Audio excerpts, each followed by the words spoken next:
How's it going, everybody? I'm the BTC Reaper. My goal on the channel is to teach you how to reap the rewards of trading, whether the price is going up or down. So we're going to talk about Ethereum today. Someone asked if Ethereum will still be a thing in the upcoming bull market. I believe it will be, and we'll show some key metrics that show the growth of the network. This is the Ethereum roadmap from ethereum.org, their official website. A roadmap is a way to show you what the project plans on doing in the future to continue growing and improving.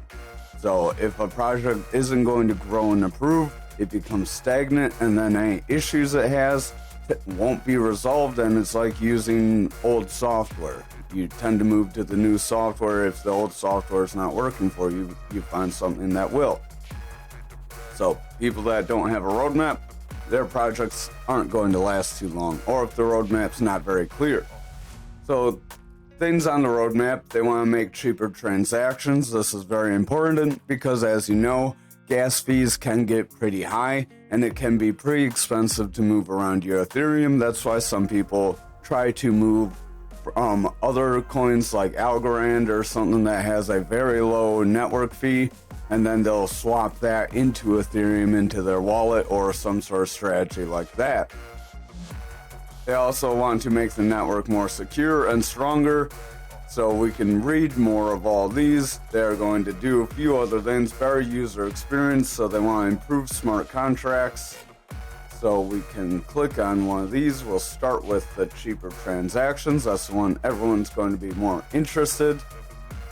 They are scaling using layer 2s known as rollups, and these come in big batches that need a lot of verification. I believe there's like 28,000 validations that get done per transaction, so it makes it harder for that to go through. It makes it more expensive because there's a lot behind what's needed to verify that transaction is legitimate. Where they are working, we have covered this in a previous news video. Vitalik has proposed that he wants to try and reduce those validations to about 8,000, so that'd be a significant decrease, and that would help reduce what kind of process it takes to validate a transaction, therefore reducing the computational power and reducing gas fees. Rollup data is stored on Ethereum permanently, which is expensive.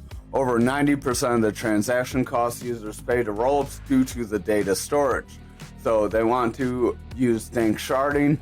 They'll do an upgrade known as proto dank sharding that will be expected to ship relatively soon.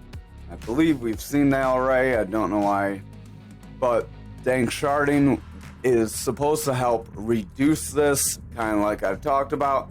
After blob transactions have become a part of the protocol through dank sharding, it will be possible to add many blobs to Ethereum blocks, which will add another substantial 100x scale up. These blobs basically store data in a database, so it can verify against that quicker, and it doesn't need to verify brand new data for every single transaction. The second stage is a little bit more complicated. It requires methods for checking the rollup data, kind of like I just said. It will use cryptography to do so, and the validators will have small subsets of data that will be used for this validation. So this whole process will help reduce that validation, like I told you, make it more streamlined, and that's going to reduce your gas fees in the long run. Extra security, I haven't really read into this, so staking withdrawals, the upgrade from proof of work to proof of stake began. That's not really new, so after withdrawals, there are improvements that can be made to the proof of stake protocol. One is known as view merge, a more secure fork choice algorithm that makes certain sophisticated types of attacks more difficult. Reducing the time Ethereum takes to finalize blocks would provide better user experience and prevent these attacks or a reorg attack. So they're trying to help streamline things to help make it more secure as well. That is going to help with the validation, help prevent all sorts of different kinds of attacks that can happen. So by getting these reduced fees with streamlining the validation process, that'll add to the security as well. and it'll just give you better experience because you can go through the block easier. And if they continue to streamline the process, then they can continue to become a little more competitive with some of the other Ethereum. Now, unique addresses, this is something to pay attention to. The growth here is pretty consistent. We do have some large lumps, like right here where there's like 200 some thousand, almost 300,000, and like right here. But aside from that, if you scroll here, you see we have about 100,000 for that daily increase number on a day-to-day basis from 2018 all the way to current day. Why this is important is it shows that there are more and more addresses using Ethereum, more people possibly using it. It's not, these are unique addresses, but that doesn't mean they're unique people. So even if only a fraction is new people, that shows that the chain is still growing and being used. Another way to see is active addresses. I couldn't find the exact number of days. I believe it's after like 3 or 6 months after you have not interacted with your coin, it is considered an inactive address. So if you bought back here in 2023 and you have not dollar cost of average for whatever reason during the bear market, you're considered inactive. So this can swing a bit just based on if people are holding. And a lot of Ethereum activity, there's a lot of NFTs being used in Ethereum besides smart contracts. So a lot of the dormant addresses could be NFT holders just waiting for a bull market to be able to either swing their NFTs or possibly get some different NFTs by selling high and then buying low in the bear market. Overall, you can see this has increased since 2018. We did have a very large spike back here in active addresses, but again, a lot of people could have bought back in 2018 and they could have been holding for this whole time, or they could have sold at these large spikes, and then we could have less addresses, then they'll buy up. That's why you have these big dips and then a rise up. So there's a little bit going on. Overall, you want to see if this is trending forward. If we have more and more active addresses, that means the Ethereum blockchain itself is being used more and more. And if something is being used more often, it's more likely to have some sort of adoption or more use cases fulfilled through using it, as more people will say, hey, I need this done, let's try using Ethereum. Now we have supply growth. This is one of the more concerning parts. This could get better. Now all this data is on Etherscan. Etherscan, free to use, gives you data on Ethereum. Other sites want to charge you to view this basic data. So if you want to see data on different coins, visit their official scanning websites. So we are pushing forward on this supply growth. Since if we look previously, it has been running up. The reason I did this in a shorter time frame than the other data we've shown is because you want to pay attention to right here. We had a peak and then we are slightly starting to decrease.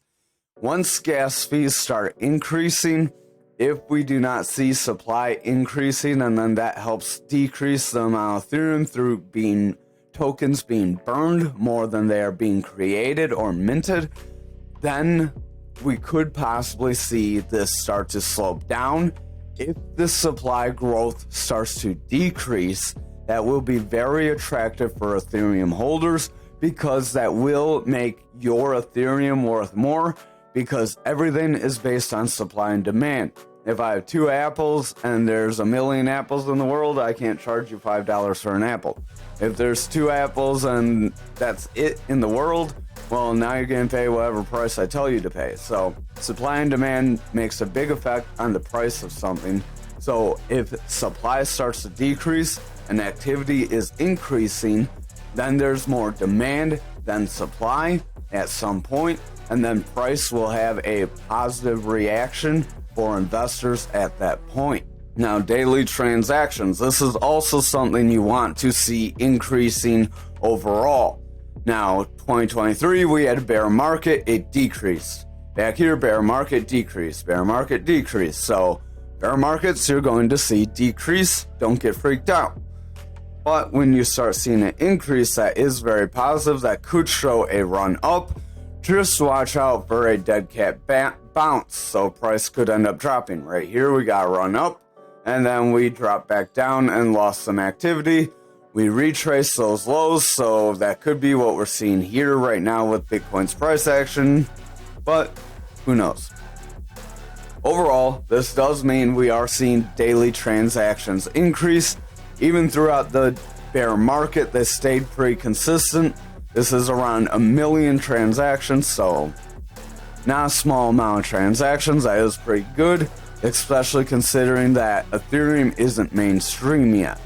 If it were to become mainstream and have a network surge, a lot of these metrics would boost up significantly, much like any other crypto. So if we saw an Ethereum ETF, that would possibly help with that. An Ethereum ETF is on the table after the Bitcoin ETF, so we would have to see. That would be very positive as well for Ethereum. So the long and the short of that for the question, is Ethereum still relevant? The metrics show it's still growing, and that supply could continue to decrease. As long as these stay true, Ethereum still does have value and use case. Thank you for watching our video. I hope you found it helpful. Let me know down below if you have any questions and we'll answer them. Join the Discord as well.